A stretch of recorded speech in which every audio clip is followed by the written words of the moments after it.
of this forum is Global Recession, Europe's Way Out. And I want to congratulate the Foundation on this solution-focused theme. All of us want to get beyond this recession as quickly and as painlessly as we possibly can.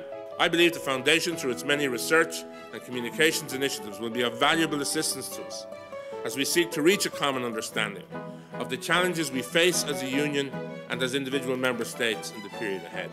The Foundation's work can also help us identify and devise appropriate strategies for economic renewal and growth.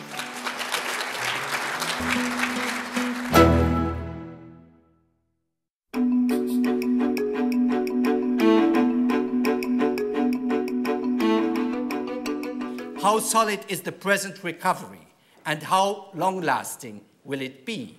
Europe will continue to lose jobs and investments to the rest of the world unless we address the problem of the thinking workforce. Who's going to pay the debts? I think this is going to be one of the biggest political issues in a number of countries. I think the solution of our present problems are people. We have to invest in people, we have to invest in human capital, we have to give young people a chance to enter the labor market, so we have really to try to give them opportunities. And we have to prevent the reproduction of what happened, which means we have to come to a better governance of our economies, especially of the financial sector. I think the euro has been an area of stability which has benefited a lot of countries.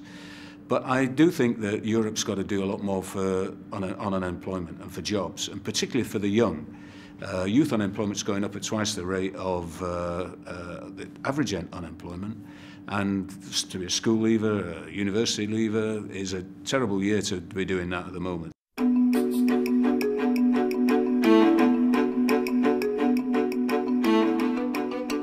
It is essential that we challenge some of the premises upon which we have been allowing the financial system to work. One, we've been allowing perversion, in my opinion, of the relationship between the person managing the money and the beneficiary of that money. We've been saying making money is enough. I would argue that's a person, that's not a wallet. Making a life is what the call of to action is. We need to dramatically alter our thinking about what is a successful way of managing financial assets. And I would argue that the management of financial assets should be done in a way that meets the goal of financial assets, which is to make life better for more people.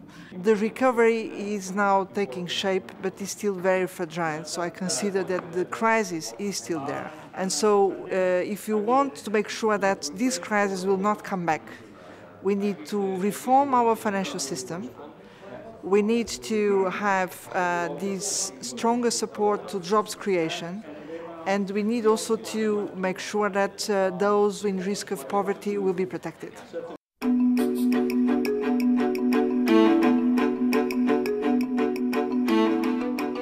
I think the thing you have to say to people is that it's vitally necessary for them to develop a coherent sense of the future for people. And that has to be, I think, informed by, as I suggested, like three things: sustainability, the idea of sufficiency. You know, maybe we have to start saying enough is enough. You know, that endless growth isn't really where we're going to go, and security. You know, if we let fear take hold in Europe, we know from history what the consequences of that can be.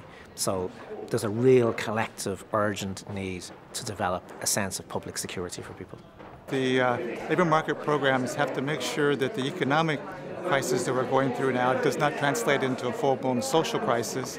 That means both helping to keep people in jobs and for people who become unemployed, providing them the help that they need to get back into employment. The message I would like people to leave with is that we have been in Europe actually very successful in creating 20 million jobs over the past 5 to 6 years, and then the crisis came. But that in the meantime, we have forgotten about another function of the welfare state, which is redistribution. And I think that, given the crisis, will get back into the limelight. And I think we really need to seriously think about minimum income protection in all of our countries from start, in a way.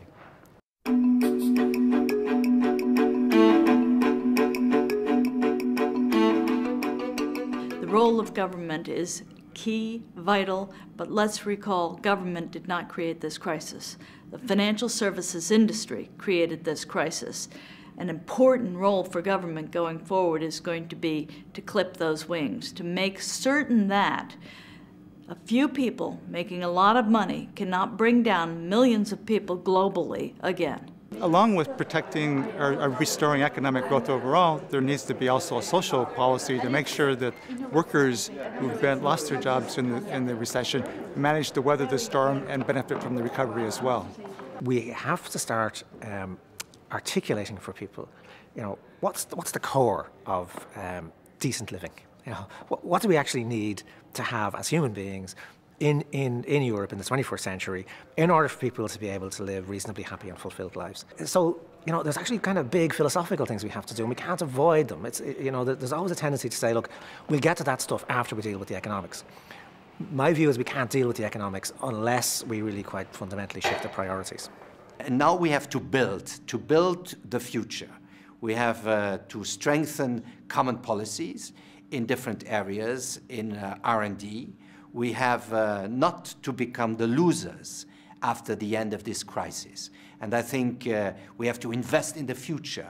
We have to turn around the climate change challenge into a positive economic opportunity. So in that respect, I think we can put our things together, put our resources together, put our imagination together.